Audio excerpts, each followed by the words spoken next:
Un tableau Excel est composé de cellules. Les cellules sont réparties en colonnes ou en lignes. Chaque colonne est marquée par une ou plusieurs lettres de l'alphabet que l'on retrouve en haut de la feuille. Sur la gauche figurent les numéros servant à repérer les lignes. Il peut s'avérer utile, voire nécessaire, de modifier la taille de ces colonnes ou de ces lignes. Pour les colonnes, il suffit, lorsque l'on veut en modifier la taille, de se positionner sur la bordure droite de celle-ci et, en maintenant le bouton gauche enfoncé, de la faire glisser à droite ou à gauche afin d'obtenir la taille voulue. On remarque en haut l'apparition d'une infobulle indiquant la largeur de la colonne.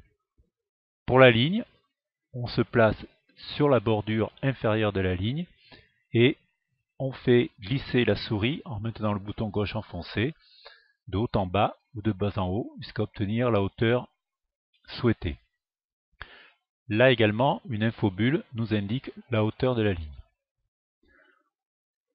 Le changement de taille peut également s'effectuer par l'utilisation de menus contextuels. Par exemple, pour la colonne B, je vais me positionner sur son en-tête, cliquer avec le bouton droit et j'ouvre donc un menu contextuel. Je choisis l'option largeur de colonne et là, je peux entrer la taille qui m'intéresse. Pour la ligne, même procédé, je me positionne sur l'en-tête de la ligne, menu contextuel ouvert, je choisis hauteur de ligne. Je peux entrer la hauteur souhaitée. Il est possible de modifier simultanément la taille de plusieurs colonnes ou de plusieurs lignes.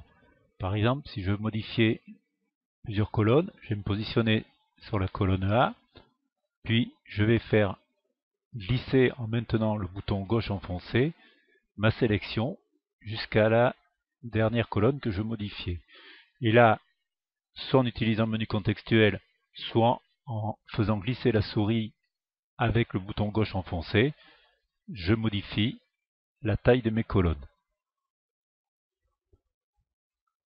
Même chose pour les lignes, je prends plusieurs lignes en même temps en faisant glisser ma souris dans la ligne d'en-tête et je modifie en maintenant le bouton gauche enfoncé la taille de mes lignes. Je pourrais également me servir du menu contextuel hauteur de ligne.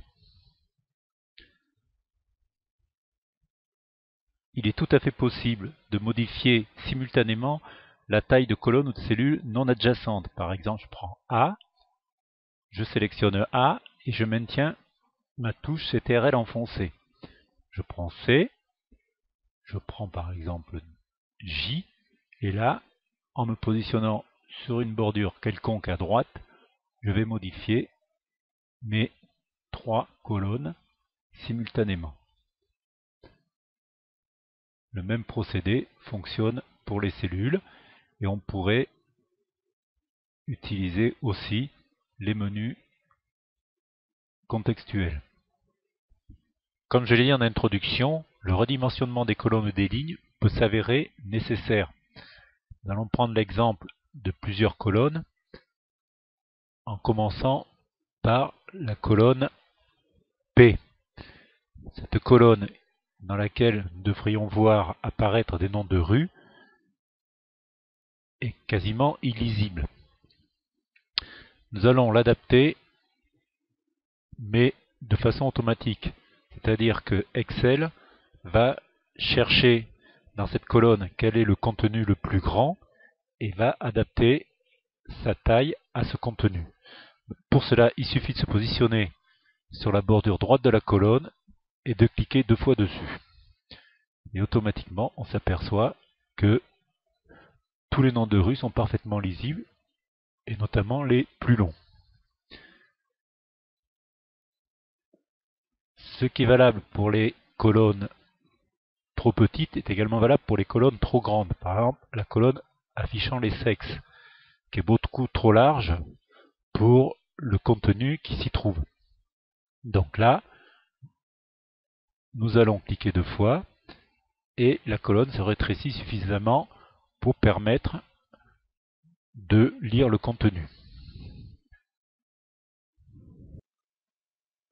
Le troisième cas concerne les colonnes contenant des nombres, comme dans la colonne C, dans laquelle sont affichées des dates de naissance. Lorsque la colonne contenant des nombres s'avère trop étroite pour qu'on puisse les lire correctement, ils apparaissent sous forme de dièse. Donc là, nous allons devoir procéder également à un ajustement automatique de la colonne. En cliquant 2 fois dessus le bord droit, la colonne s'agrandit et nos dates de naissance deviennent parfaitement lisibles. Ce que je viens de faire pour les colonnes est également valable pour les lignes. Le principe d'ajustement automatique fonctionne de la même façon. On peut avoir besoin dans un tableau d'insérer de nouvelles lignes ou de nouvelles colonnes, ou d'en supprimer, voire de les déplacer. Pour insérer une nouvelle colonne, il faut se positionner sur la colonne qui sera immédiatement à droite de la nouvelle. Je clique sur celle-ci avec le bouton droit et là je choisis insérer dans le menu contextuel. Pour les lignes, je me place dans la ligne qui viendra immédiatement en dessous la nouvelle.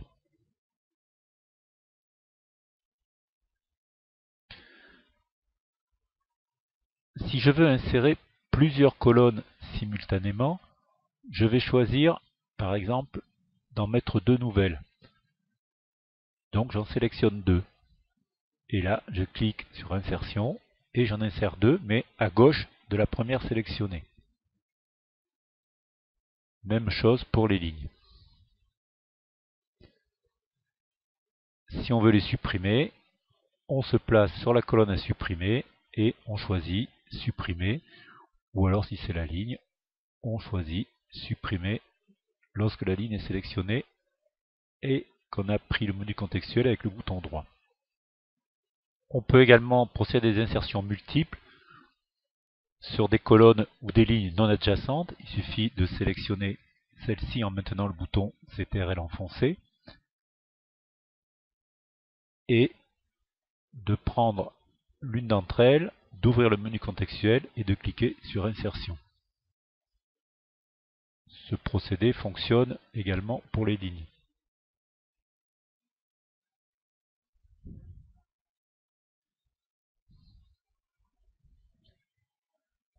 Pour déplacer des lignes ou des colonnes, il faut tout d'abord sélectionner celle sur laquelle on veut agir. Je prends par exemple la colonne A. Je veux faire passer les prénoms devant. Donc je vais prendre la colonne A. Une fois que je l'ai sélectionnée, je me positionne sur la bordure de la sélection, n'importe laquelle, et dès que mon curseur a pris la forme de cette croix fléchée, je maintiens le bouton gauche enfoncé et je déplace ma colonne. Dans le cas présent, nous nous trouvons en face d'un problème, à savoir que si je la mets là, ma colonne date de naissance va disparaître. Donc j'annule et je vais insérer une colonne vierge et là je peux recommencer mon déplacement sans souci. Je supprime donc celle qui ne me sert plus à rien. La démarche est la même pour les lignes. Je peux les déplacer exactement de la même façon.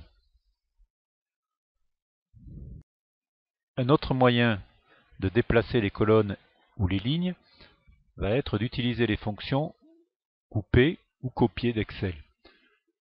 Je reprends l'exemple de ma colonne A que je veux toujours faire passer après la colonne prénom. Je la sélectionne en cliquant sur son en-tête et là je vais choisir soit couper, soit copier.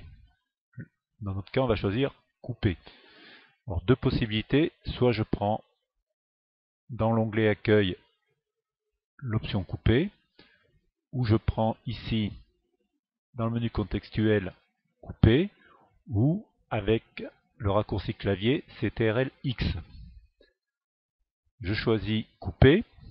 Dès l'instant où le choix a été fait, la sélection se retrouve entourée de petits traits qui se promènent tout autour de celle-ci.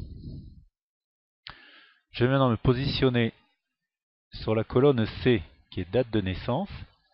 Et là, je vais ouvrir le menu contextuel et je vais choisir l'option non pas coller, mais l'option insérer les cellules coupées.